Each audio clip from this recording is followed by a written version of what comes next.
Welcome to Unpacking Peanuts, the podcast where three cartoonists take an in-depth look at the greatest comic strip of all time, Peanuts by Charles M. Schulz. Hey everybody, welcome back to the show. This is Unpacking Peanuts, and we've come to the end of another season, 1960 to 1964, in the work of Charles M. Schulz. Hope you guys are doing well. Hope you're looking forward to discussing Peanuts today. I'm one of your hosts for this evening. My name is Jimmy Gownley. I'm a cartoonist. I did comic books like the Amelia Rules series, 7 Good Reasons Not to Grow Up, or my memoir, The Dumbest Idea Ever. Joining me, as always, are my pals, co-hosts, and fellow cartoonists. He's a playwright and a composer, both for the band Complicated People as well as for this very podcast. He co-created the very first comic book price guide, was the original editor for Amelia Rules, and is the cartoonist behind Strange Attractors, Tangled River, and A Gathering of Spells, Mr. Michael Cohen. Hey there.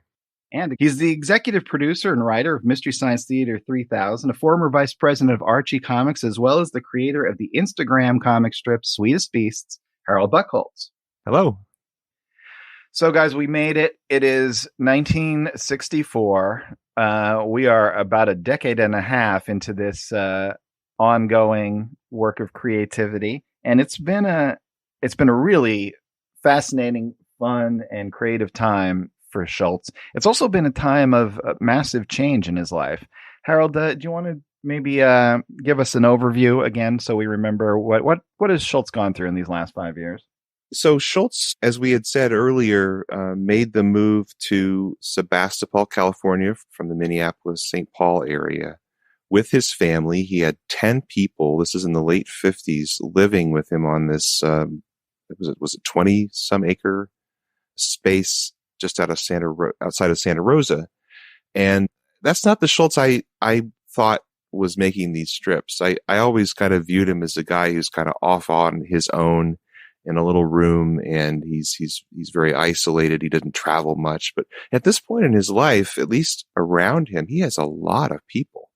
He has, family and friends and relatives, and we know that he had brought people to California with him, including some artists. So, starting in 1960, where we are with the kids, so Jill in 1960 was 2 years old, Amy was 4, Craig was 7, Monty was 8, and Meredith was 10. And so, 4 years later, you can kind of do the math there, but you have 6 to 14-year-old teenager in Schulz's life. We know that over the course of time, his aunt, who had been very, very close to him after his mother died, she passed away in this time as well. So now I guess there are 9 of them living there. We know lots of kids are visiting their estate, which is being turned into this playground for children, all sorts of amazing places for them to play. So that's a different Schulz than what I usually thought of in my mind when I was reading strips and knew things about him, I guess, later in life. But at this point, he is really, really surrounded by quite a lot, and a lot of childhood experiences he's kind of seeing firsthand. And the other piece of this, we've been doing the angerometer, or the anger index and the happiness index. And in 1960, we were at 150 strips that showed somebody expressing some sort of anger, and 170 strips showing happiness, which I think was like pretty much an all-time high.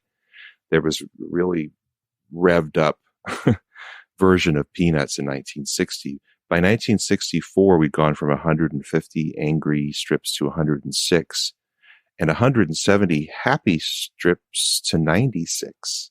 So that's a major, major difference. The subtlety of the strip, I think, is what I see over these years. That's the thing that is just getting more and more and more refined as Schulz goes on. He's finding ways to use his characters to elicit more subtle emotion. I think there's more melancholy in the strip.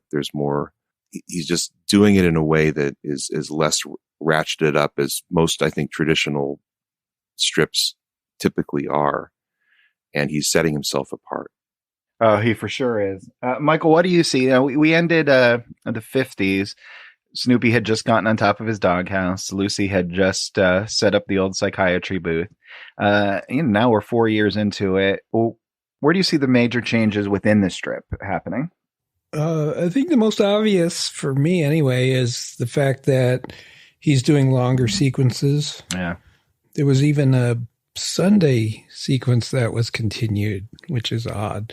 But I think he's stretching out a little bit and finding the rhythm to carry on these long 2-week long series with still, great punchlines. They're perfectly standalone, but they work together as a story. Visually, I'm not seeing a whole lot of difference, except for Snoopy, who is probably reached his peak as a really elongated character with a long snout in the late 50s. And then we see kind of a progressive shrinkage of his snout, and he's much more compact and Is cute. there a year that you have like favorite Snoopy, Michael, like in terms of his visual look? Well, I do like the 50s things because that was the period where Snoopy was doing a lot of imitations of various animals, and the long snout definitely helped if he was going to do a vulture. I don't know if he could do a vulture in 1964. Well, he does do the vulture. It comes back to it even later, and I have to say, you're right that it just doesn't quite have the same elasticity that he had when he had the long snout design. Yeah. The other characters, I don't see a whole lot of evolution in style, but we do see new characters. So in 1960, he was still relying pretty much on the same cast he had in the early 50s. And now we're seeing Frida and Sally and sort of start moving into the strip. And as the 60s go on, we'll see a lot more new characters. Yeah. For me, I think I agree with what you're saying about those longer stories. This is where he's really just starting to explore that. And I think it has this sort of nice effect where he finds a way to bring the dailies up to that super high quality that the Sundays have been having. I think him adding that little extra spice of going, oh, well, this will be peppered through spice and pepper. How about that? I almost maybe I'm just hungry. There was a period in the 50s where the Sundays were dominating. I think almost all our picks were Sundays. And now he's found another way to do longer stories. So, but I think it's a good balance now between now me being 1964, which is how far we've gotten. A good balance between the Sundays and the longer strips and the standalone one-shot strips. There's one thing I've been trying. I don't know if I could quite put it even into words, but you have a certain energy as a creative person that is the one that's exploring, right? That I'm going to always be trying something new. I'm going to always be pushing it forward. And you really kind of need that, right? But popularity is based on repetition. How many times would he have had to do the psychiatry booth as example before he was even certain that the majority of his readership understood what was going on, that this was a running motif. And it's really unique. Not that there's degrees of uniqueness, but it's really interesting to be able to see someone who's able to still push forward while somehow, playing the hits. And he's really in a nice pattern with that now, which I think is serving him really well, not just artistically, but certainly commercially, where, he's creating these things that go on to become worldwide. Yeah. And another icons. thing that's going on in this particular block of time is that Schulz is getting into, I guess, a few more forms for his work. There are greeting cards coming out, the whole Determined Productions, Happiness is a Warm Puppy book series really starts taking off, and Schulz is aware of his work being experienced through that filter. And that's pretty much all him. I'm sure the design of the books around what he was doing were put out by other people. And I'm kind of surprised when I look at these old books that are reprints, whether it's a comic book or a paperback. We just brought back have you ever seen any of the Peanuts cookbooks? It kind of looks like what Happiness is a Warm Puppy. It's all like the one I've got is all on this fuchsia paper. But I'm just kind of shocked that the production artists that are putting these books together are butchering his strips. It's like, oh, well, we need more height on the strip, so we're going to redraw the panels and stick his stuff in there. And it's like, you'd think at this point Schulz would have some say and objection to them really messing with his design, and I was kind of surprised. I mean, for years, just the comic strip reprints, when they're putting them in these 4-inch wide by 7-inch tall books, they're messing around with how the panels flow. Yeah, overlapping panels. And it's interesting that he didn't really protect the strip in that regard, at least for a long, long time.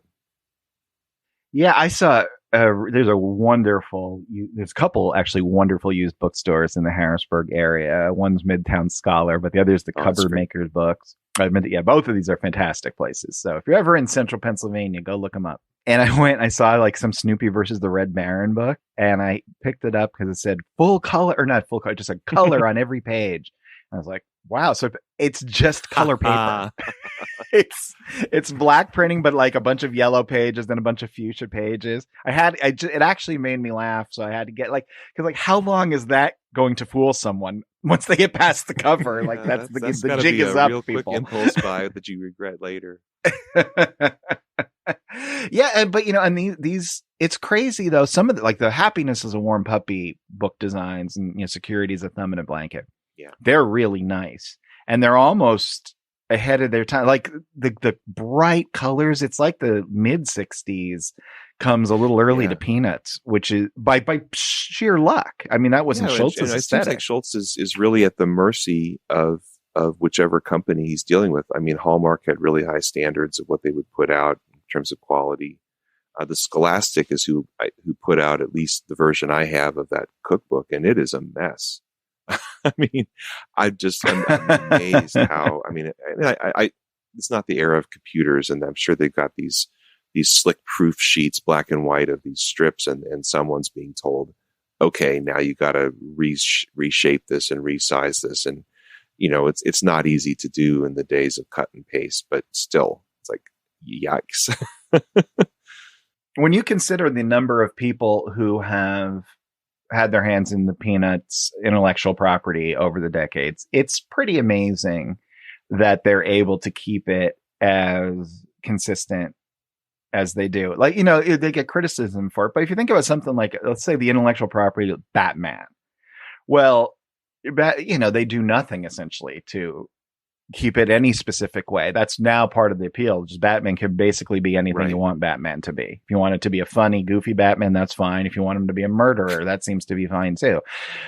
And Peanuts that is just the one not thing like that's that. absolutely is protected because they are working from Schulz's work, with the exception of, in this era, the comic books that were coming out and from Dell, and then I guess the really early animation that was being done for the Tennessee Ernie Ford program for the Ford Falcon, where Schulz is having to hand it over to somebody else because he's not an animator. But even then, at least in that case, it seems like there's a little bit more reverence toward Schulz's work and a little more oversight than you would often see in the comic book world, where literally there's no connection between the artists and whatever the subsidiary work is, and that's still there. It's just, I guess I don't know if it's the reverence for the work is lacking in certain places, and I guess maybe Schulz doesn't feel like it's his place to step in and say, hey guys, you need to up your game a little bit here. This is not making the work look good. Right. One thing I did notice Schulz starting to do a lot is creating these characters that we've never seen, at least not seen drawn in the strip. We've seen things like the Great Pumpkin. We've seen Miss Othmar. We've seen the little red-haired girl now. Do you guys have a favorite among those things? I like Miss Othmar because, I mean, kids fall in love with their teachers. The first good teacher they come upon. And it's just the fact that he worships her and then actually has a little, conflict with her over her biting her nails. I think that's very funny. How about you, Harold? That's the first person I think of as Miss Othmar. Yeah, I think she's a rich character because Linus is a rich character, and we get to see it through his eyes. And it's not all one thing. Little red-haired girl is one thing that we have to see through the eyes of Charlie Brown, and it's really about Charlie Brown, right? Miss Othmar is actually a character who's having an impact on Linus's life, and it's so fun to get the little hints of this and that. That she's moving away, she's getting married, she's got her own issues. Linus can make her nervous. She really likes Linus, at least and this is all through Linus's eyes as well. But she's about as well-rounded a character I've never seen as I can think of. What an interesting exercise as a writer to do, to have just the story of, Ms. Othmar moving away or whatever, right?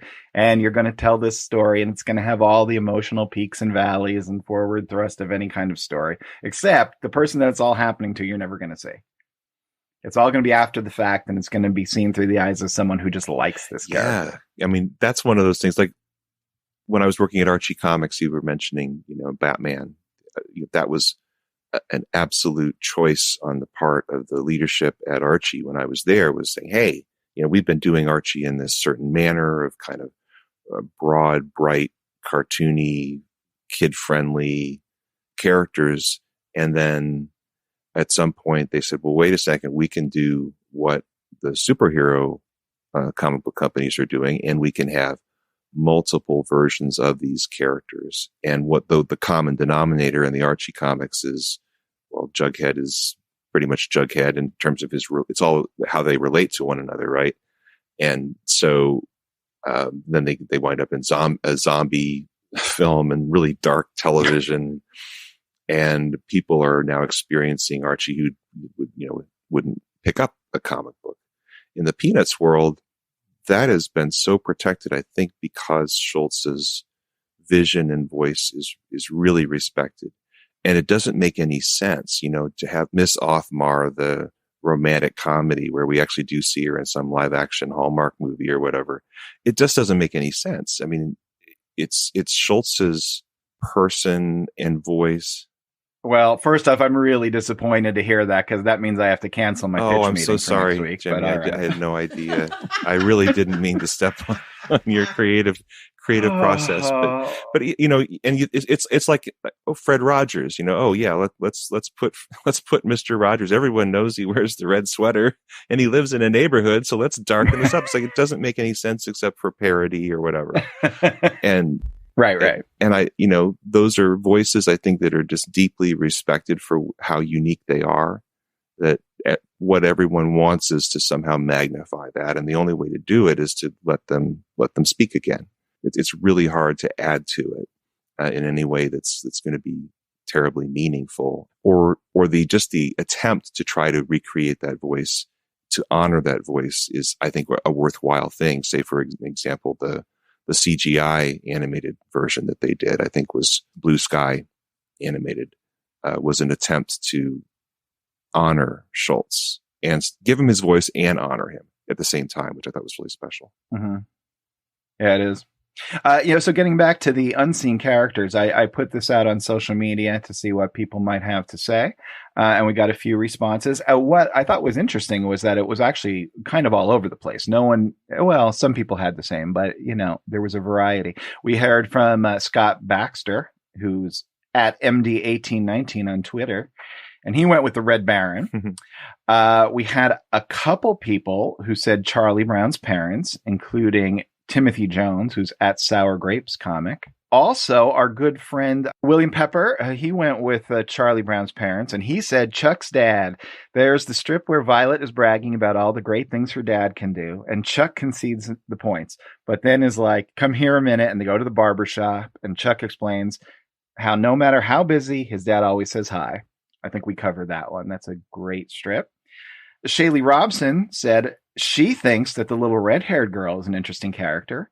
Even in the animated movies, when we do get to see her, she still remains a fascinating girl who has Charlie's affection, which I find sweet.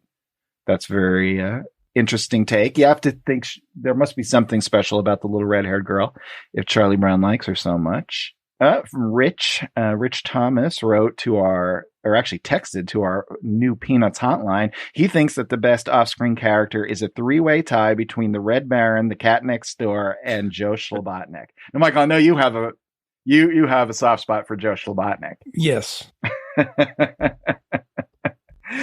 The world's worst baseball player idolizing the world's second worst baseball player. But still, this guy somehow at least briefly made it to the majors. So I like Joe Schlabotnik too. But actually, there is only one correct answer to who is the best Never Seen Peanuts character. And I thought I would bring in a special guest for us who could give us the definitive answer to who the best unseen Peanuts character is.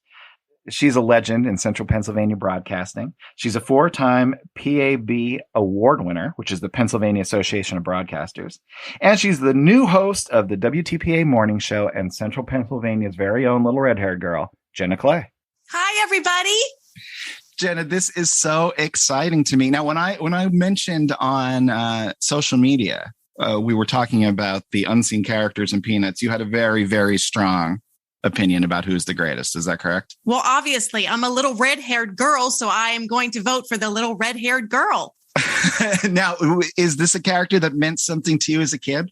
Oh, absolutely. Every time she would appear in a comic, I felt a little bit like, oh my gosh, that could be me. Some little boy could be sitting on a bench wishing I was sitting with him, and it just made me feel special.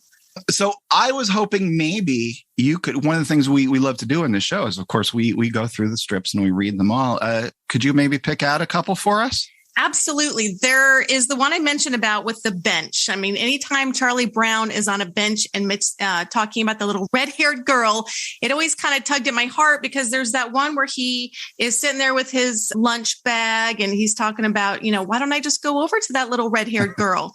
And, being an empath, I always am kind of drawn to the ones that are feeling left out or sad or, want to be with someone. And so it just always made me wish I could go sit there with him and be like, I'm right here. We can talk and hang out. Oh, I think that would make his day. It's too bad you're not an ink drawing for good old Charlie Brown because he would appreciate that. All right, let's give that one a read. There's a couple classics of Charlie Brown on the bench. This is the one you picked. We actually didn't cover this one, so I'm very glad that you chose it. Oh, good. And here it is. December 17th, 1964. Charlie Brown is sitting on the bench out in the schoolyard with his sack lunch next to him, looking across the yard for the little red-haired girl. He says to himself, why don't I go over and talk to that little red-haired girl? Then he puts his head in his hands and says, I can't. I just can't. Then he walks away holding his lunch saying, I hate myself for not having enough nerve to talk to her. Then he stops, thinks about it for a moment and says, well, that isn't exactly true. I hate myself for a lot of other reasons too.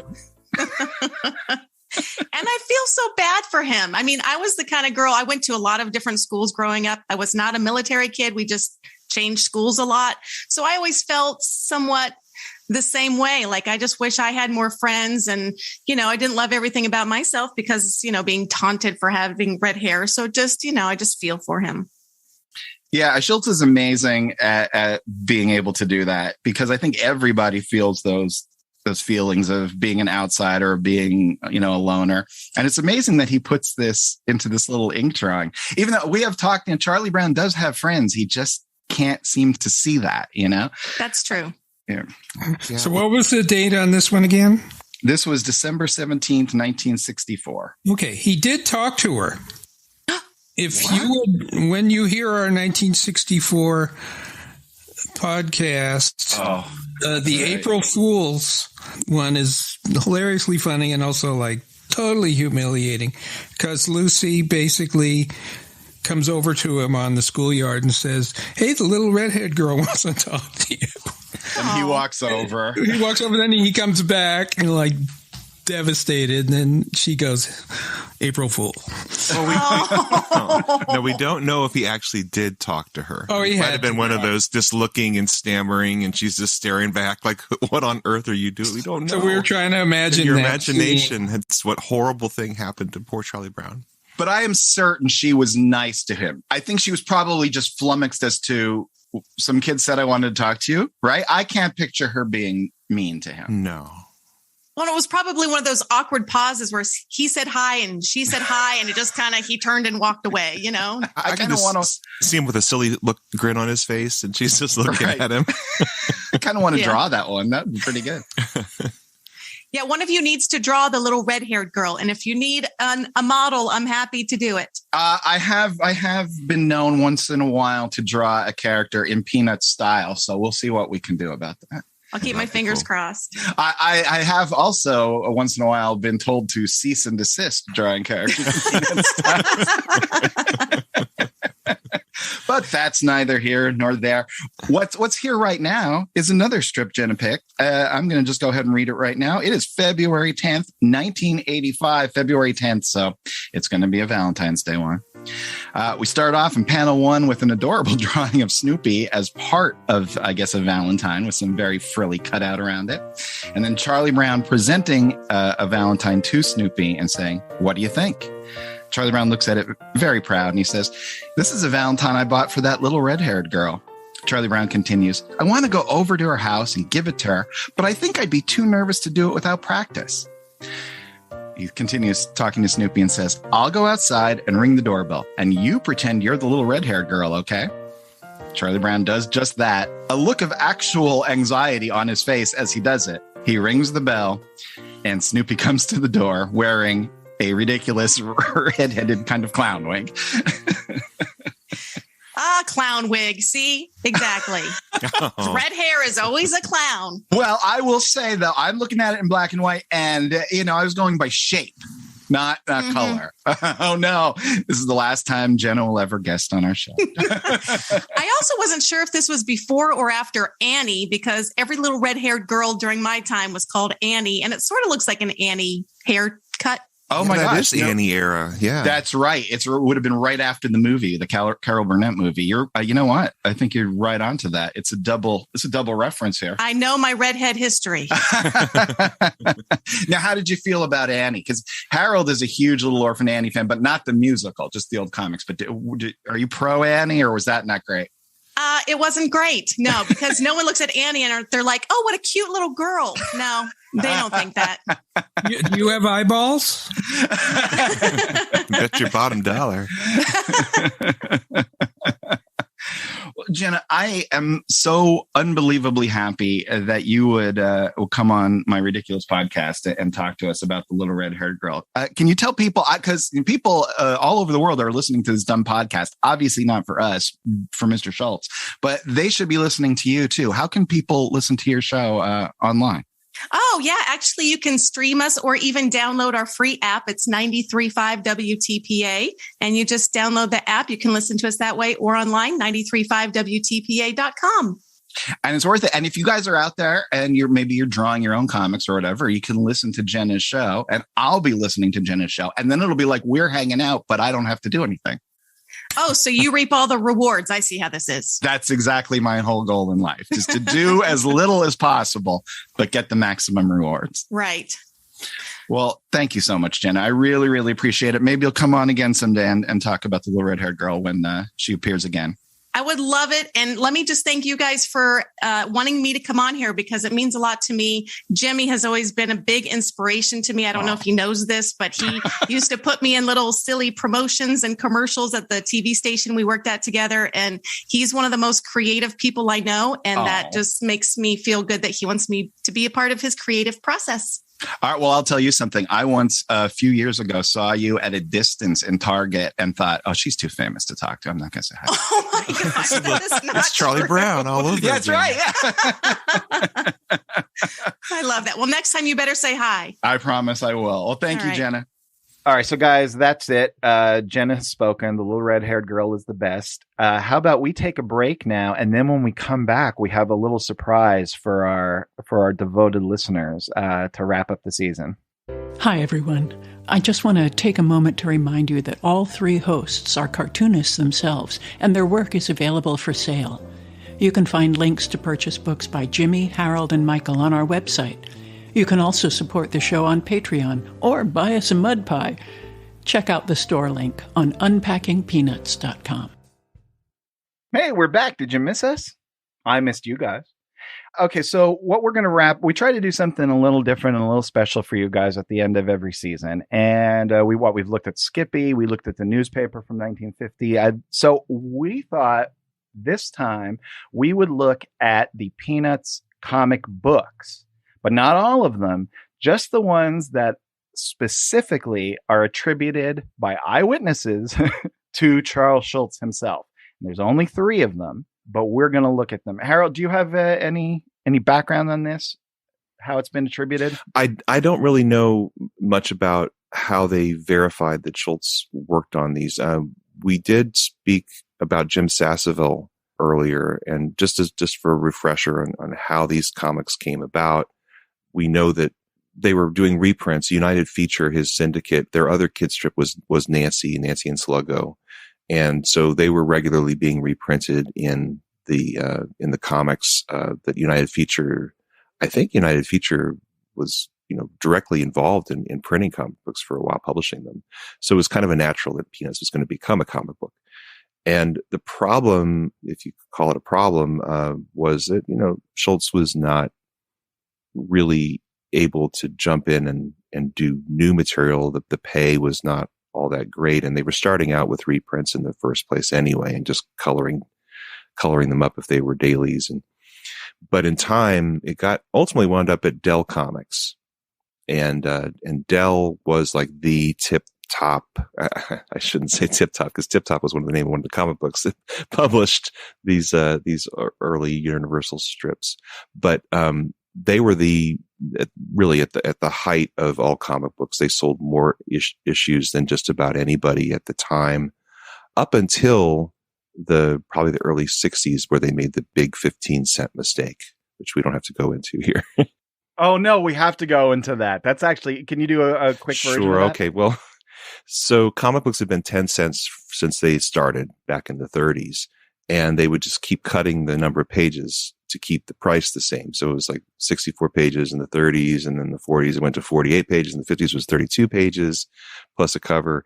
And then, inflation was just hacking away at these comic book publishers, and it come around 1960, 61, 62, they have to make a decision on what to do and who's going to make the first move to raise their prices. Everyone else looking at everybody else.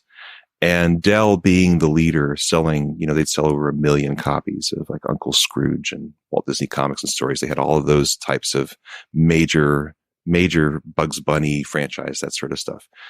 And all this Disney stuff. And they wound up saying, okay, well, it was 10 cents. It's time to move to 15 cents. That's the natural thing, right? You just jump up by 5 cents. Well, nobody else did this. Everyone else, somebody then took the move and said, okay, we're going to go into 12 cents. And Dell kind of stuck by their guns, saying, no, that's crazy. Who charges 12 cents for something? So they stick to their guns for quite a while, and they lose massive amounts of readership. It was like lost like 40% of their readership, because kids with their dimes, they were. That's a huge increase. That's a 50% increase. Right. Well, that's 3 baseball cards there. Right. I mean, that's a big deal. And Dell kind of missed the boat on that. They didn't realize how big a deal, because any other magazine that had been 10 cents went up in price, went up to 15 cents for years. And it's like, well, why not a comic book? But it just was too much to ask of the kids. And so they deserted Dell like mad, and shocked Dell. And ultimately Dell had to drop their price down to 12 cents again themselves, because they had just taken a beating. So that's the 15-cent story. Yeah. So for years and years, I had heard that there was at least a rumor that Schulz had done a couple of these strips. Either he had a hand in it or he did them completely on his own. And the ones that I've seen now as attributed to Schulz, I saw them attributed on Derek Bang's 5centsplease.org website. And for those of you who don't know, Derek Bang is A, a wonderful person, but B, one of the, if not the most authoritative Peanuts expert on the face of the planet. He's written many books. And he was actually involved in some way, I'm not sure 100%, on the recent reprint of the Peanuts comic strips. He contributed to that in some way. So I believe him when he says these are the real deal. The Jim Sasseville apparently also said that one was entirely Schulz. So that is the double attribution, along with some comics historian whose name escapes me now. So according to these people, these are Schulz works, and I had heard about them for years and years and years, and we finally got to see them. Yeah, you got to believe your eyes. I mean, forget attribution. It's Schulz. I mean, and you look at the other strips, some of them are good, but you still go, that's not quite Linus. Or Snoopy looks a little weird. But no, these are clearly Schulz. That's interesting, because when I was looking at him, my eyes were saying maybe this is not entirely Schulz. Oh, I 100% don't think it's Schulz. Any of it. I think he probably inked it or something. And everybody, I mean, I'll be wrong. Listen, if it's going to be me versus Derek Bangs and Michael Cohen, I'm going to agree with you guys. But my thought was, I don't think this is all him. Well, there's definitely differences between the Schulz comics and the strip, but they might be for another reason. Well, let's get into it. Let's take a look at some of these, and just for those of you who can access this, there is a book that was called the Dell Peanuts Archive. It is out of print and going for a lot of money. If you happen to be a Peanuts collector, you made a good choice to buy that one, because it went out of print pretty quickly, and a lot of people are seeking it out nowadays. And the way that at least I found it, it's a very popular library service called Hoopla, Hoopla, that many, many different library systems sign up for. And then if you have a library card, you can actually go online and you can access Hoopla. And this book is available currently, as I'm speaking, on the Hoopla service. And this is a good way, harder than, unfortunately, the GoComics.com. You can't just go online and see this, but if you're interested in playing along with us, if you can find a service that you or a family member has access to, you can actually join in and see what we're seeing. Absolutely. All right.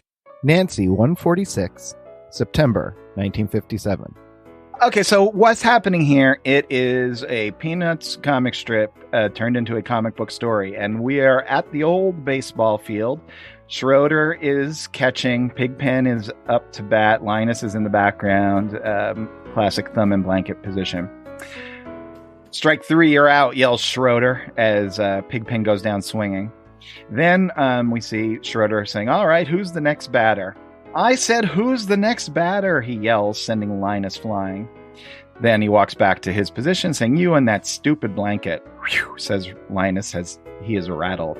Linus comes up to the plate, which is actually just looks like a piece of wood or cardboard, and he says to Schroeder, you really shouldn't have yelled at me like that. It was a great shock to my nervous system. Schroeder then walks out past Linus out to the field and says, you stay here now. I have to go and have a conference with the pitcher. Linus looks after him and yells, you just want to have those conferences with the pitcher because the pitcher is a girl. All right, so that's page one. Yeah, there's definitely weird things going on. Not Schultzy. But, I mean, first of all, if you want to just go panel by panel, Schroeder's not wearing a mask. He always wears exactly, catcher's or the mask. chest protector. Yeah. Right. But they don't seem to be on their normal field either. So this is not a real game. You notice there's no pitcher's mound. All right. Well, you haven't got there yet on page one. But Lucy, I mean, we've never seen Lucy pitch, which is the little cardboard home plate a feature in the strip?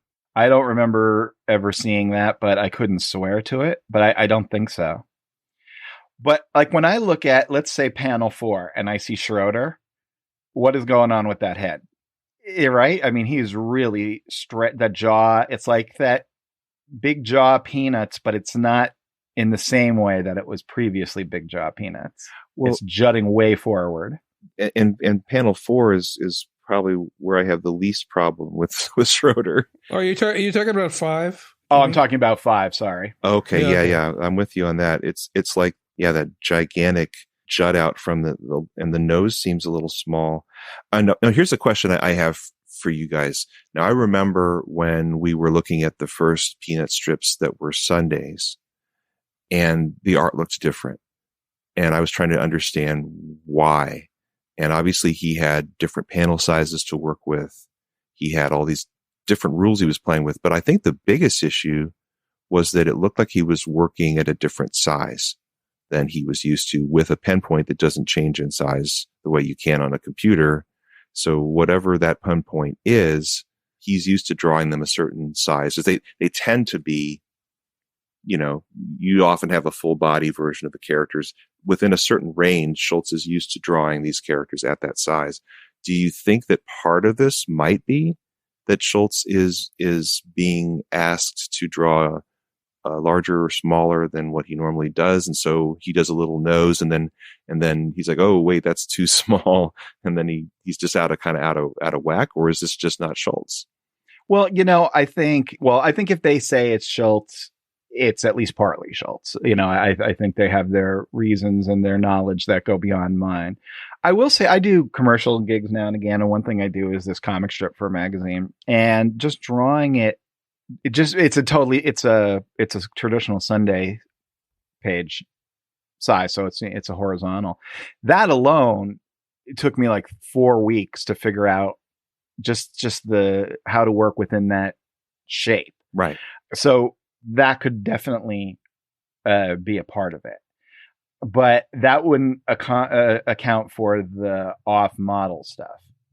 But like Michael says, when you look at the other ones compared to this, there's this is clearly the closest to the vibe, to the real Peanuts vibe, by far. Yeah, and that's when you start going, oh, maybe this is Schulz, or right? Is Schulz the penciler, or is he the inker? Well, I think that's what it is. He's either the penciler or the inker, and I think what he is the penciler, and because the inker is, let's say it's Sasseville or whomever it is, we don't know who it is, right, is going to be a slave to whatever those rough sketches Schulz puts down right? Whereas Schulz will be able to correct in ink while he's drawing, because he's always penciled very minimally and then made corrections in ink, right? That could be what's happening, but that's total speculation. I'm just guessing. And I think that we can use some clues here to kind of figure out if Schulz did one or the other just by looking at the ink lines and the choices being made. We could take a stab at it. I would guess. Well, it is hard because you even look at the lettering. The lettering is by far the closest to Peanuts lettering that I'm used to seeing. Right. Mm-hmm. Yeah. But he's spreading it out because he's got these wide panels. He doesn't have a square. He's got a rectangle. This is like a 4-tier high comic, which means you have like an HD TV kind of ratio rather than the square that he's usually dealing with, or close to a square. Yeah, this layout, the 4-tier horizontal size panels, is like the default mode for late period Jaime Hernandez. He really goes all in on composing for these panels. I think it looks good when someone is a master that can do it. I actually find it very hard to draw in that size space. Should we move on to page 2? Yeah, well, I want to clarify one thing first. Is everybody saying that Schulz wrote these? Yeah, I think so. I mean, these ones that we're discussing today, I was under the impression were written by Schulz, but I don't know. Because they seem klutzy. On page 1, the panel 3 bothers me because we've never seen Schroeder yell at Linus like that. That seems out of character for him. Also, the catcher never is really yelling, who's the next batter? I mean, that's not the catcher's job to worry about. Yeah, an interesting clue to this one is I think it's the earliest comic book story that is in this collection. It's from Nancy number 146 from September 1957. We know that Jim Sasseville, while I guess he's in Minnesota with Schulz, I think he was an art instruction school partner. Is that right? You know, Schulz essentially says, hey, would you like to work on stuff with me? And then he does that syndicated strip, It's Only a Game, with him. But this is a little early. So I'm guessing what happens is Dell says, hey, we want some news stories. We don't just want to do reprints. And Schulz isn't set up yet to get other people to do it. So he's involved in this a really early comic. That would make sense. We don't know. I have a theory, because I've been puzzling over these 3 strips all week and couldn't quite figure out why they seem to be so clumsy. Then I came up with the Nancy theory. The Nancy theory being, if you're familiar with the comic strip Nancy, it was not an intellectual challenge to read. For very, very young readers. Very Art simplistic. Spiegelman famously said it takes more effort not to read Nancy than it takes to read Nancy. Okay, so Schulz is confronted with a comic book, to writing a comic book story. He famously said that Peanuts was for adults. It was not for kids. Uh-huh. Only kids are reading comic books back, especially Nancy. I mean, there's no adult is going to read a Nancy comic. It's possible he went, okay, Nancy comic book, probably the readership is, 10, 9, 10, 11, 12, somewhere in there. So he's going to write it for kids and simplify it and clarify it for the kids who don't know these characters. Mm-hmm. So anyway, that's my theory, and it might account for a few things. We've only talked about page 1 so far of a 4-page story, but that we don't particularly like. That isn't very good. But we're thinking, okay, we mentioned that Schroeder is not wearing the catcher gear he always wears, the mask and the, what do you call chest it? protector. The chest protector. Possibly Schulz thinking that, okay, new readers, you want to see the face. You don't know who this character is. Mm-hmm. Anyway, I can go on further when we get to the next page. Page 2. So we left up, Schroeder was doing a little mound visit, and we see that he goes out to the mound, although there isn't a mound. There's just Lucy standing out there, and today she's the pitcher. And Schroeder says to her, "How's the ball, fuss budget?" Lucy holds out the absolute tatters of what used to be a baseball and says, "This is a ball." Schroeder walks back to his spot behind the plate and says, "Well, throw it anyway." And Lucy rears up to do just that. And I would say the most Schultzy thing to me in all of this is the ball, because he does do this bit where the cover comes off a ball and all the string that is inside a baseball starts coming out. And that's just such a real detail from my childhood. I remember that. It would get to this point, and then he'd have to start taping the ball up with electrical tape. Yeah, right. And that looks just like he would do it when he drew that in the and strip. it hasn't shown up in the strip yet, right? So this would, if this was Schulz, this was his first time doing it in the comic book, right? Yeah, or he someone else did it and he really liked the way it looked. But that to me seems very, very Schultz. That's only half of page 2. So Lucy pitches it. The tatters of the ball comes in. Schroeder yells, "Swing, Linus, swing!" Linus does not swing. Schroeder, who is really angry today, I guess he wants to be back playing Beethoven, yells at Linus saying, "Well, why didn't you swing? It was right over the plate." Linus oddly looks into the mitt at the remains of the ball, which Schroeder then throws back to Lucy, saying, and Linus says, "Was that the ball?" And Linus finishes by saying, "I didn't know that was the ball. I thought it was a dead cat." I don't think Schultz wrote that line. Well, yeah, because if that was the punchline, if the strip ended here, that's not a good Schultz punchline. I'm running theories over in my head as we're reading through this together. Let me throw this one out to you. This gets kind of complicated, but I'm trying to make it all fit. So Dell says, "Hey, we're taking over the comic book. We want to do new stories." And Schultz loves comic books. We know that, right? Huge comic book collector. He loved comics, and I think he would love for Peanuts to be in a comic book. He's probably excited as all get out that he's been published, and now there's going to be something new. And maybe there's a conversation with Dell where he's like, "Well, I'm busy making this strip. I can't do this myself." And they're like, "Don't worry, we'll do it ourselves. We'll write a script and we'll get someone else to draw it." And Schultz is like, "Well, okay." But maybe somebody writes the script, they send it to Schultz, and they show them what they're doing with it. Maybe it's already penciled. Maybe it's even already inked. but I'm guessing, let's say it's just penciled and they've got the script.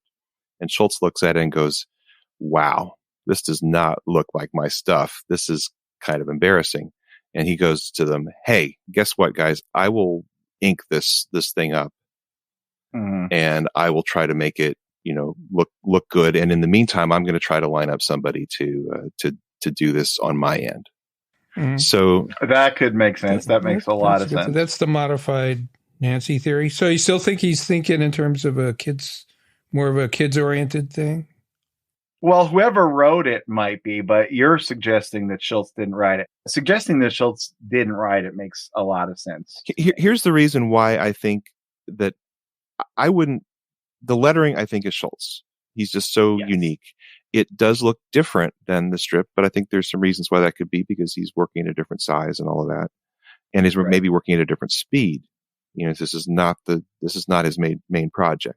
But the things that suggest to me that somebody else initially penciled this is when I see the details of how the mid is drawn. That's not how Schulz is drawing the mid at that time. No. You look 100%. The border around. Now this is a catcher's mitt he's drawing for Schroeder, so it is different. But I don't remember seeing it. Well, look at the little button on the back of Lucy's mitt. The way he's drawing it at this point is you see the line of where the mitt, I guess, would be buttoned on in the back whenever Schulz draws it, but you don't see the button itself. It's just literally a line going to the edge. And, and for me, who's not a baseball player, when I look at that, I'm like, why is that line there? I don't know, but it's clear here that there's actually something that it's fastening to close that thing when you put your hand in the mitt. So Schulz did not put that detail in when he was drawing, but I'm wondering again, that's why maybe somebody else was penciling it initially, and he, that detail he honored when he inked it. That's my thought. Well, a lot of times too, when a person would go to get an inker or an assistant, I think a lot of times we think it would be the inker, but back in the day, a lot of people gave the assistant the rough penciling work. Like Eisner, I think we talked about this. People like Will Eisner, people like Al Capp were really focused on the inking at the end, because that is someone once said the only thing you ever see of the penciler is brush was on the floor of the inker studio when they erase it. So that's probably true. I could both of these theories are making sense. Even if it's not that Schulz wrote it, certainly I think the Dell Comics staff was probably thinking this is for little kids. And I would lean more towards him not writing it. Yeah. It seems klutzy. It just seems klutzy for sure. I do think he's involved. He's obviously involved with the penciling / inking. Here's yet another version of that theory. He's working at art instruction schools. He's telling everybody, hey, I'm going to get to do a new comic book, but I don't have time. Does anybody want to work with me on this? And then someone's like, yeah, I'll try it. And he's trying to figure it out with them, and maybe they're working on it. This is 1957. Was he still at the school? Yeah, I think he worked there in that office, to my knowledge, until he left in 1958. So it's entirely possible that this was some sort of an attempt at a collaboration that he was figuring out as he went, and he wound up taking on more of it than maybe he expected because it wasn't what he was thinking. And I've done this before. I've collaborated with somebody, and I gave them a script, and the way they interpreted what I gave them was like, oh my gosh, there needs to be a lot more conversation and a lot more collaboration than what I've offered this person, because I'm putting in jokes they don't understand and they're taking them literally. And, all that stuff can happen when you're first time at bat. And if this is what he's doing, it just seems like his fingerprints are on this particular strip for sure. Oh yeah. It's just too much looking like him. And I'm going back and looking at some of these 58 strips. We're like years ahead now. And I've forgotten. I was just looking at like individual Sunday panels and thinking, hey, if someone told me that Schulz didn't draw this panel of Linus, would I believe them? And all of a sudden it's like, oh yeah, my mind plays tricks with me. And I'm thinking that doesn't look like Linus in that panel. So yeah, when you're looking at it at intense detail, and like, people I respect and trust say this is 100% Schulz, but but if the space aliens came down and said, Jimmy, you have to answer this question correctly or the world is destroyed, did Charles Schulz do 100% of this story? I would say no. I would agree. No. Here's a case where I don't think he wrote. We're looking at the beginning of page 2. Mm-hmm. Mm-hmm. It's how's the ball fuss budget?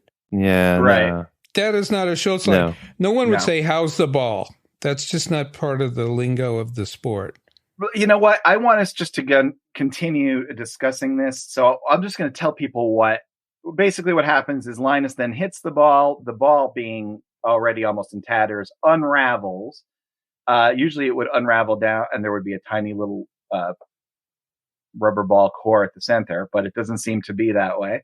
Lucy cannot find what to do, so she just picks up the string, starts rolling it back up, and at the end we see she actually has picked up the wrong string. She has picked up the string to Charlie Brown's kite, which doesn't make a whole lot of sense, but that's the arc of the story. No, it's not a good punchline.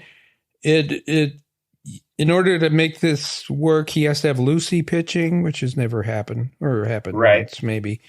Charlie Brown's not playing, Right? which it just doesn't. I can't see how Schulz wrote this, but I think I'm definitely at least inked it. Yeah, because when you see it with the other thing is seeing it in context against the other ones. There's no doubt. Yeah. And those last two panels, actually, I would totally buy were Schulz. Yeah, I think also the ones with Schroeder catching and Linus hitting the ball with the pow. I mean, that could have come out of the strip. Yeah, you can tell whoever wrote this was familiar with Peanuts, pretty familiar, and they're trying to throw in some catchphrases like fuss budget and the kite gag, and they're not just like going off and doing their own thing. This is somebody who's trying to honor the spirit of Schulz, but they're not Schulz, you know.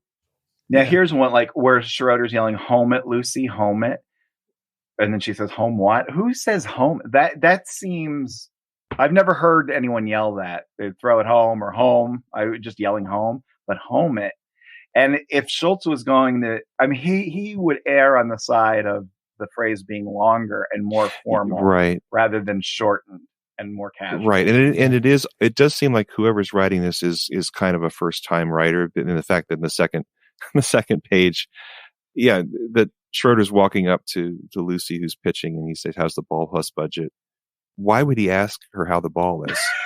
Except that there's something wrong with the ball, and you know. Yeah, to show. Yeah, because you have to show it, which is funny because they could have done it by showing because actually you see the ball in the very first panel and it's not destroyed. Then nothing seems to happen.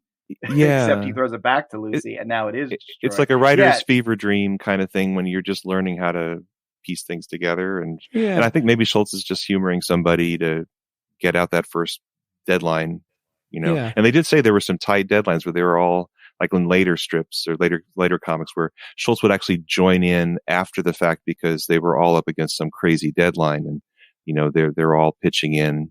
It seemed like at the same time, like they used to say the old Marvel comics were done in the early 40s during the World War II. You know, everyone just is jumping in, and this guy's penciling, this guy is inking. Yeah. You know, I think this one is not that, but maybe some of the later stuff we're gonna read. Schulz didn't expect to show up, and he had to fill a pinch hit for something because it's just not happening. Right, so let's posit the final theory here. Somebody scripted this who was familiar with Peanuts, but did not feel he had to honor all the classic things like there being a pitcher's mound, right, and Charlie Brown pitching. And somebody roughs it, rough pencils it. And then Schulz gets it, makes changes, and while he's inking it, he makes everything on model, but pretty much leaves and letters it, but doesn't really change anything. And but the writer was writing for kids. Well, thought they were writing for kids and made the mistake of assuming kids are stupid. I often wonder about that. Like Schulz goes, "Well, Peanuts isn't for kids," and then people go, "Boy, my 3-year-old loves it." And by the way, gets it on every single level. Like, or even Jeff Smith, who is very famously a children's author who didn't know he was writing children's material for 20 years. I often wonder about how I thought, if nothing else, at least I knew I was writing for kids. Yeah, like Jeff Kinney, who did the Right. Diary of a Wimpy Kid, thought it was all for adults, And thought it was serious. flabbergasted He that thought it someone was going to say, kids will love this. He thought it was like he was writing The New Catcher in the Rye, and maybe he was. It's just, I think what that comes from is they are not aware of how universal this is actually a huge compliment to all three of these people. Yeah, because what it is no, your writing, despite its depth, is accessible to basically everyone, and that is an amazing skill. It's not easy. No. All right, so that's the first one, and that is, I think, the most likely to have the most Schulz. What do you guys want to do? The other two? Yeah, let's go over to Nancy number 148 from November 1957. It's almost all without dialogue. All right, well, I'm going to let you describe that, not because I was too lazy to download it, because I definitely did, but I'm going to give you the opportunity to describe it, because you know why? I love the pure tenor quality of the voice of Harold. Why, thank you. Yeah, so this Peanuts is essentially a wordless comic featuring Snoopy. So we don't see Snoopy thinking to himself. So Snoopy is sitting in front of his doghouse. It's very hot. He's got his tongue out and he's perspiring. And we see Snoopy's doghouse at an angle that is not the classic side angle. In fact, it says Snoopy over the entrance and has some detail on it, which you don't normally see. And then he's walking in the hot sun and he sees Charlie Brown pouring water over Patty. And she's very happy to be in this cool water. And Snoopy's ears go straight up. Go, wow, look at that. So he runs through the water, then runs the other direction through the water. Then he starts to dance in the water. And then he starts from a hose. You're not right. Yes. Yeah. This is I'm not Jimmy quality description here. Sorry. So Charlie Brown's got holding the hose up in the air so that it's sprinkling down on the grass. And Snoopy is dancing and dancing, and all of a sudden he notices the water has stopped, and he turns around and notices that Charlie Brown has redirected the hose to Patty, who's having fun in the water again. Snoopy sighs, walks off under the hot sun, and then he sees a sprinkler that's got one of those old-fashioned ones that is attached to the end of the hose, and it's got a circular sprinkle. So I guess this is not the kind that rotates or used to go the kind, but it's just kind of a ring that's spraying water all different directions like a fountain. So Snoopy dives into this, and then one direction, then the other, then he goes upside down, and then the other direction. And then he accidentally lands on the thing. So I guess it is spinning, because here he gets caught in it, and it starts to spin him around on his back and shoots him off away from the water. And Snoopy's all discombobulated and hot, walks away, and then notices something and starts to bark and bark and bark. And all of a sudden, a bunch of birds are sent away by his barking. And then you see in the last panel, Snoopy lying in an good old-fashioned bird bath with his ears over the edge, sighing in happiness. Yeah. So that's my attempt, and this is why Jimmy reads all the descriptions. I think you did a great job. No. Very good. I don't think Schulz inked this. Well, look at the birds. Those birds are not Charles Schulz birds, but it does again look like maybe Schulz is doing some inking here, because it looks like the line of that pen. And again, if he's working with art instruction schools people, maybe there's something going on there. It looks like Schulz might have drew and inked the Charlie Brown Patty stuff. Snoopy isn't like totally off model, but it looks the line's too thin. Well, do you think that's because he's working so big and that's a bit of an issue? But it really does not look like the kind of outlines he usually uses. Yeah, the way the water falls on Snoopy as well, and the droplets fall, that doesn't look like the way Schulz would ink that. So do you think it's maybe the other way around, where he tries penciling one? This is like 2 months after the one we were just talking about. Snoopy, this is 1957. That was kind of the height of Snoopy being flexible, long and flexible. I don't know, page 2, panel 5, that's not a Snoopy expression. I mean, I just don't see it. Yeah, Okay, so if I'm going to do my crazy theories, I'm going to try the crazy theory that maybe Schulz penciled this one, gave it to somebody else to try to ink, and this is what we got from it. Experiment number 2. I would think he penciled Charlie Brown and Patty and maybe touched up Snoopy.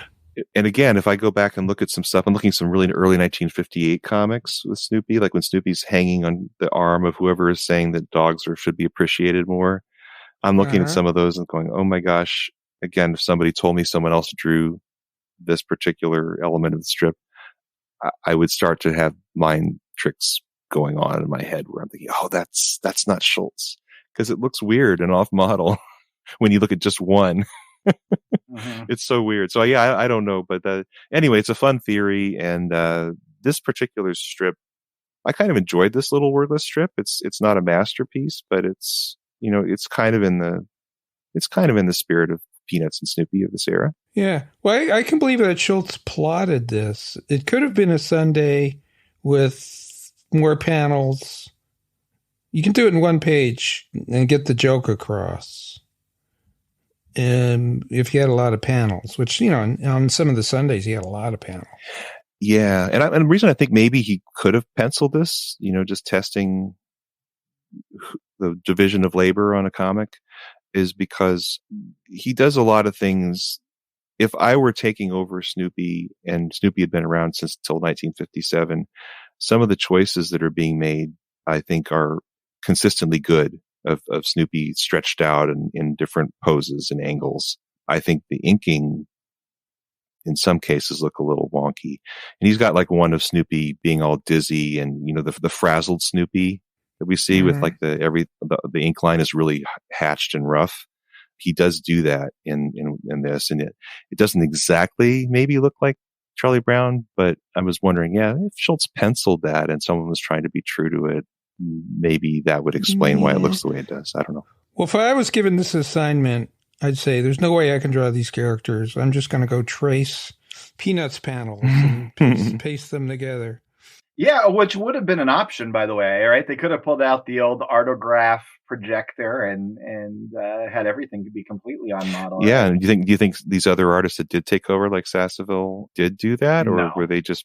They seem to have their own strengths, and at this point, Sasseville is working off of Schulz's, at least I guess, rough ideas for the jokes and thumbnails. So that's a whole other world.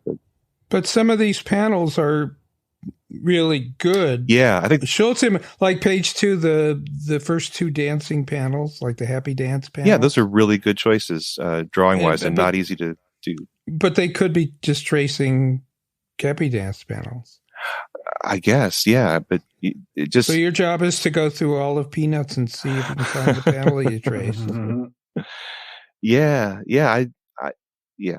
That's my vote. He penciled this one, maybe thought up the concept, and somebody else who was pretty darn good at trying to recreate it maybe was the one who attempted to be true to Schulz's work. But just the way the water is done, I'd have to go back and look at what he did with water, with rain and stuff. It just seems like it's inked a little bit differently than what I'm used to with Schulz. And if that was just pencil lines, that would explain it. Okay. Well, I agree with all of that, and I couldn't have said it better. Should we move on to the last one? Peanuts, the rainy day. And our final story that's been attributed, at least in part, to Schulz comes from Nancy, number 169. And again, this is all from the 5centsplease.org blog by Derek Bang, internationally renowned Peanuts scholar. And this one is based, at least in part, at least one panel on an existing strip. And we'll get to that at the end. This is basically just Linus and Lucy are at the library and it's raining. And Lucy keeps sending Linus home to get her an umbrella so she could walk home. And then which she does, holding it above herself. And Linus, since, as she points out, is already wet, gets to walk home alone, which Linus predicted had happened. But of course, the question is, did his prediction make it happen, or was it always destined to be so? It's an awkward story, but there's something about this I like. Like, if I saw this and I knew, and I just thought, oh, it's like a Peanuts ripoff strip, I'd be like, oh, I want to hunt down a couple of those weird Peanuts ripoff strips. Like, I think the outline around the word Peanuts, which is imitating how they do it in the Sunday strips, might be the first time someone's trying to imitate the hand trimmer, but not able to do it. This actually, if you go back to the episode where we were talking about that, I described that I could tell it was a tremor as opposed to an intentional wavy line. This is why, if you look, this is an intentional wavy line. It doesn't have the sort of telegraphic rhythm of the tremor. But I don't know, it's cool. And I think the coloring is kind of cool. But the characters are very, very weird. Probably the most off model we've seen, I think. Yeah. So this is Nancy 169, August 1959. The other ones were from 1957. So they're prior to him getting Jim Sasseville working with him on these strips and kind of taking over the responsibilities for the comic book. Here, it's interesting, if you are in the Dell Archive book, the comic prior was drawn by Jim Sasseville, and the comic after is drawn by Dale Hale. So we know that Jim had gone out to California to live with the Schultzes, be able to work in Schultz's studio with him. And we know that things got a little bit awkward when Schulz announced to Jim that he was no longer going to be doing the comic strip, because Schulz had told the syndicate that he was ending the comics, the Sunday comic, It's Only a Game, that Sasseville was drawing for him. So at some point, I'm assuming this is when Sasseville has to go to San Francisco and find another job, because that was his main source of income. Well, this is what Derek Banks has to say on his blog. The comic book storyline that we're talking about here is an expansion of that Sunday strip, which he is referring to June 23rd, 1957. And the final panel in this story, in the comic book, is signed by Charles Schulz, the only case where any interior comic book stories bear his signature. His signature was on the covers, which I believe are generally attributed to Schulz. But anyway, this came about because Sasseville had just stopped his work on the comics, and Schulz needed to supply his own fill-in issue until the next artist, Dale Hale, began with issue 170. So that is exactly what, that confirms exactly what you were saying. That's really interesting. So when you guys look at this artwork and this lettering and this story, what seems to be of Schulz? I'm seeing padding, like filling panels, like almost buying time to fill up the pages. That's a really interesting observation. It does seem like some of the silent kind of Linus in the Rain panels are more authentic than the stuff that's happening in the library. Yeah. Well, let's see. There was an example of clear padding right at the beginning where Schulz wouldn't write this. I'll wait for you. I'll wait here for you, says Lucy, right? Next panel, I'll wait for you inside. Right.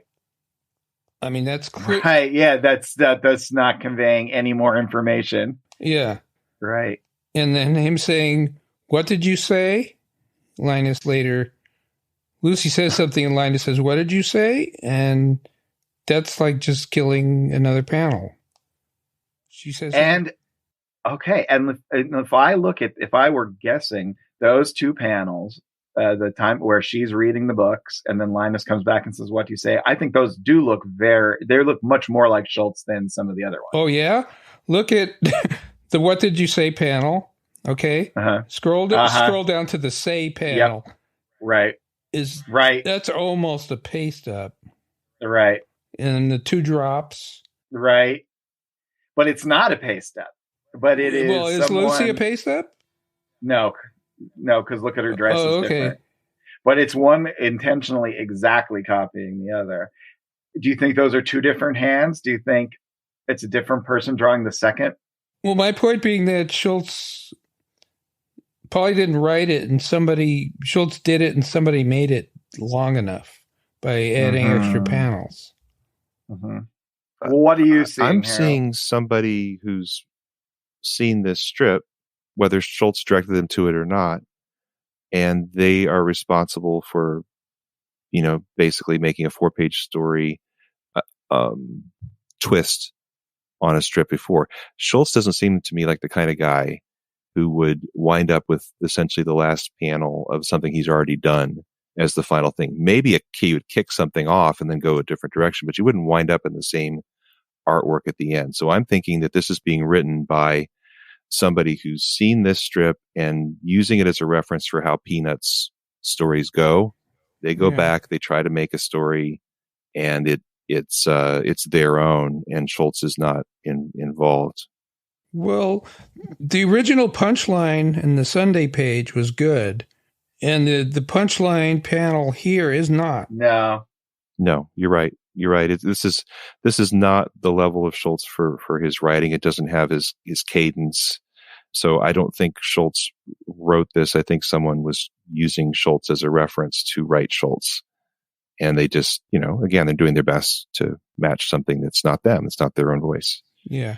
There's something wonky and weird, but that I find kind of cool about this. Look, I don't know exactly why. And I'm sure if I read 3 of them, that would probably be all I'd ever need. But I enjoyed it. I enjoyed looking at him anyway. How about the Charlie Brown shirt pattern on that urn that's sitting in the library near the second last page? Oh my gosh, yeah, I didn't notice that. Yeah. Now so I definitely don't think those are Schulz, Linus, and Lucy in that panel. Right? Definitely the one after. Lucy looks totally wrong. Yeah. Well, here's my take on this. I think the reason that Schulz signs the last panel in this strip is because the artist was ripping off the last panel in the strip from the Sunday page from June 23rd, 1957. And since Schulz signed it at the bottom, this guy signed Schulz's name at the bottom. Or I think that's 100% right. I agree with that. So it's a forgery. Well, yeah, he's just like, I guess you put your signature It there. reminds me of a story when I was, I had a friend named Wayne Mayfield who was in school with me, and he loved this story. He was in competition with a girl named Shanda Campbell, who was they were both really good students and both very ambitious. And he didn't like the fact that Shanda was working on one of those projects that's done in the classroom, and you got the whole, back in the old days, you had the whole encyclopedia set in the wall of your room where you were a student. And it's one of those things where you you have given the country of Argentina or whatever. And so Shanda is working. Argentina, by the way, lots of listeners from Argentina. Yeah, shout out to Argentina and Hong Kong. Hola. Thank you so much, guys. Yeah, Schulz is international. We're just riding his coattails. Anyway, go ahead, Harold. So Shanda's doing her Argentina paper, according to Wayne, and she takes it up to the teacher and says, well, here's what I've done so far. And the teacher was like, oh, this is really, really good, Shanda. I see it says a C map here. You're going to draw a map? And she's like, what?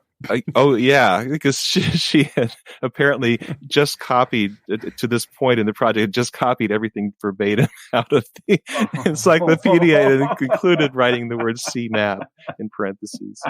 So Wayne absolutely just exulted over the fact that she had done that with the teacher. But anyway, I'm sure Shanda was going to clean up her work by the time she was done. But oh, I'm sure. Do you guys ever know that book, Drawing on the Right Side of the Brain? Do you remember? Or it's either that book or Drawing on the Artist Within, but they teach you how to do signature forgeries. As they're not trying to teach you that, but they're expressing that a forger will look at the thing upside down, so they're not distracted by the fact, right? And you can learn to forge signatures that way. Well, I played basketball, and my school's team got to go to the Sixers training camp. And they were unbelievably nice and available to us. And I got Charles Barkley's autograph. And when I got home and I was showing it to other kids, I'll sell you Charles Barkley, or will you sell it to me for $5? So I sold Charles Barkley's autograph like $4, I think. So thanks, Betty Edwards. What do you think about this last panel? Do you think this is like a straight up tracing on the right-hand side? Look at where the handle or the stem of the umbrella is next to Lucy's eye. It's like covering her eye. Oh, yeah. And I have to switch back. In Schultz's version, he places it, I think, in a much better spot. Yeah, it is. So I think the artist is not tracing this work. He's using it as a reference. Yeah, I don't think Schulz was. I just can't imagine Schulz being more involved in this than any of the others. It just has that same odd flow and pacing to it. And I certainly can't see him getting to the end of this and going, "Oh, this baby needs is my signature." No. Masterpiece. No. I mean, look at the way the rain is inked. Yeah. I mean, that's a dead giveaway. That looks like Vince Coletta. It's some Coletta scratching. They're working fast, but they are trying to follow Schultz's rule. You see, Schultz is basically, his rain is straight up and down. And then in the middle, he'll do an extra set of lines so that it seems particularly hard in the space where the characters' heads and bodies are. And this artist does try to kind of be true to that, but it's so much scratchier and faster, and it just doesn't look like Schulz. Well, what's missing is the intent. When Schulz is doing it, he's doing it to draw attention to the mood of the characters, the composition of the panel, depth of field. He's suggesting. Schulz is implying there's some structures behind him by using more lines. Yeah. Right. This guy just goes, well, there's more lines in the middle, so I'll put more lines in the middle. But again, I thought it was kind of cool in its own weird, off way. Like if my friend drew this or something.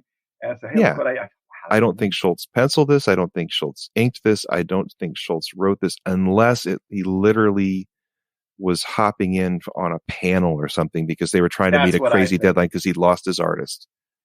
Yeah, and I think Michael nailed it because I think I can like that. I believe that Lucy sitting at the desk looking at the books. I believe that has to be Schulz. But it's here and there because then the next panel's. Well, how's this for a theory? Let's say that Schulz just did the bottom right panel of page 1. And then when we have the same panel, essentially, the guy's copying off of what he just saw Schulz do. That's what I think. Yeah, I really think that's it. Because it doesn't even have like the motion lines around Lucy, which are just so simple but so effective. In that, and just whatever that little bit of magic is, it's in the one panel, but not the other. On the other hand, we could be completely wrong. So, but I'm glad I saw them. I'm glad I got to talk with you guys about them.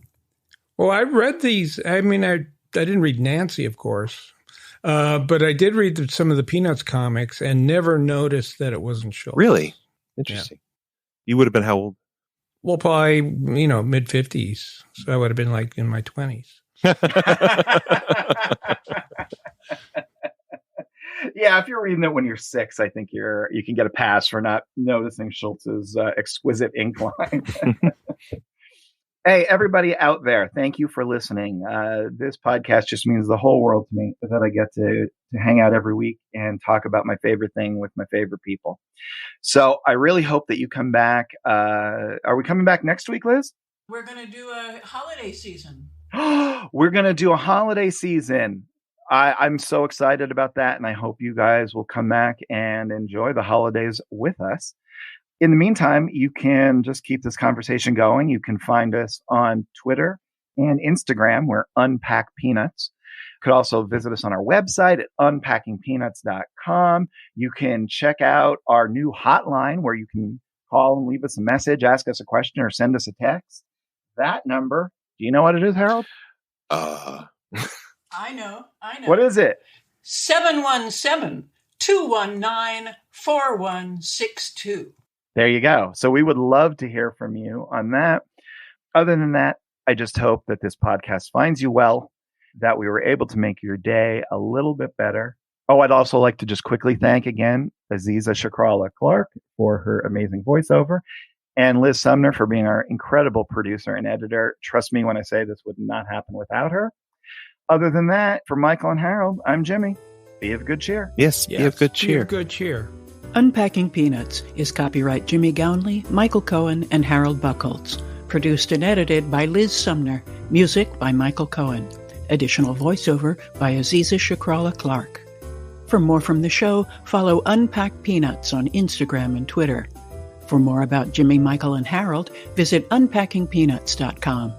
Have a wonderful day, and thanks for listening.